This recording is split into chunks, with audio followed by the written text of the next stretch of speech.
Good afternoon, everybody. Uneducated economist here. Thought I'd talk about luxury. Like, what is luxury? When I was a kid, I used to think like people who lived this luxurious lifestyle were people who drove like really fancy cars and lived in these big houses and, trendy clothing, went on vacations a lot, just had a lot of new stuff. I mean, this luxurious lifestyle, right? It's pretty easy to explain. And I think, like, what does it take to have this luxurious lifestyle? Be a rock star or something, right? To have all this money to be able to do that. And so it's wealth, right? Wealth is what you need to have a luxurious lifestyle. So I think, okay, well, we've discussed wealth in this channel. Food, conveniences, pleasures of life. So I thought, okay, food. Like, there's some pretty fancy foods out there, like caviar, right? If you're eating caviar, that's pretty luxurious. Not too many people get a chance to eat that stuff. So, like, okay. So, if you're eating caviar, that's like a luxury. But then I thought, there's people out there who having a chicken leg would be a luxury because they don't get to eat meat. And any kind of meat would be a luxury. So then, conveniences, right? Like, I was able to fly on a plane from Portland to Houston, arrive in just a few hours. I mean, that's a pretty cool convenience. But when you have a good buddy like George Gammon who buys you a first class ticket, well, then getting through security, you know, being able to get on the plane first, got these big cushy seats with lots of leg room, and food's better, they treat you nice. It's pretty comfortable. It's a luxury. The outcome's the same. Like, you still arrive at the same place at the same time. But the comfort level of having the first class ticket, well, it's a pretty nice luxury. And so I just think, like, the pleasures of life in general, like, just like if you go to,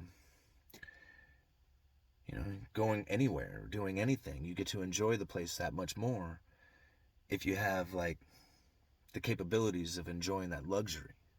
Like, maybe, when you go to visit a new area, like taking guided tours, so to speak. These are, instead of just like walking around town, I mean, these are luxuries that enhance the comfort level of your experience. Now, the reason why I bring it up is because after reading Cantillon's theory, and the way a lot of people say it is Cantillon, the Cantillon effect, but after reading the 3 chapters of increasing and decreasing money, Cantillon has one thing or one conclusion to it all. And that is, as that new money enters the system, it has a particular path that things go down.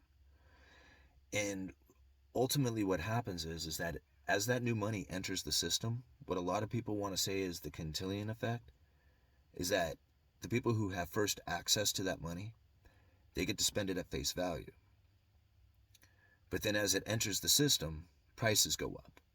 And then the people who are at the end of the line, the people who have last access to that money, they end up having the worst effect of it because they are paying for prices that have gone up in price due to the new money coming in. But he doesn't end it there. He talks more deeply into what happens. And now, what eventually ends up happening is that it drives out the inhabitants.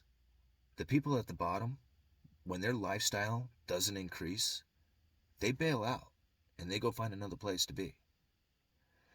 Meanwhile, the people who still have access to that money, well, they still want to live their life. and they want to enjoy the lifestyle that they have increased with the new money. And so as the prices move up, they start seeking out foreign trade to start bringing in at that cheaper level. You see what's happening here? If this continues, which in Cantillon's essay, he was relating it to a silver mine. So as that silver mine continues to produce money, and it still goes into the people, the miners, the people the miners hire, all the artisans, all the, everybody who's involved, as they're increasing their lifestyle, driving out which is seeking in the foreign manufacturing, it's driving out the domestic manufacturing. And the more it continues, the worse it gets. And what Cantillon says is that it all inevitably ends in poverty. Okay? Now, when you go and read how it is that it ends in poverty, because it doesn't make any sense. It would be like, okay, so, because it says it's not just a silver mine. Like, you could literally be a country that manufactures too much, if you can believe that. It actually imports more than it exports, which would seem like it's a really good deal. The only problem is that you start importing more than you export. The people who are importing start making a lot of profit. When you start making a lot of profit, you want to spend that profit on increasing your lifestyle. As you increase your lifestyle, the prices start to increase. As the prices increase, foreign manufacturing starts to compete. And then all of a sudden, you have more and more foreign manufacturing. And if the trade balance ends up increasing, then you end up exporting all your money as all this foreign goods start coming in. Continues on, and the only thing you have left are the people who have the access to that money in poverty. If you turn off the access to the money, you have nothing but misery and poverty left. Think about this, guys. Read Cantillon's essay. Now, part of the things that you can tell is that it's coming to the end, or it's coming to this system is obvious, or I keep calling it a system. It's not a system. When you know this effect, this Cantillon effect is really going in that particular direction, think about the inhabitants leave. There's nobody to work. There's nobody who wants to go to work. Right? I mean, truck drivers don't want to drive. There's no wait staff down at the restaurants.